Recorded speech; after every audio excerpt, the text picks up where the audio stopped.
আসসালামু আলাইকুম। দিন লাইট চ্যানেলে আপনাকে স্বাগতম। আজকে আমরা তাশাহুদ বাংলা অর্থ সহ জানবো ইনশাআল্লাহ। তাশাহুদ। আত-তাহিয়াতু লিল্লাহি ওয়াস-সালাওয়াতু ওয়াত-তাইয়্যিবাত। আসসালামু আলাইকা আইয়ুহান নাবিয়্যু ওয়া রাহমাতুল্লাহি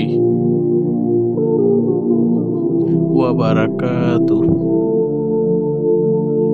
আসসালামু আলাইনা ওয়া আলা ইবাদিল্লাহিস সালিহিন। আশহাদু আল্লা ইলাহা ইল্লাল্লাহু ওয়া আশহাদু আন্না মুহাম্মাদান আবদুহু ওয়া রাসূলুহু।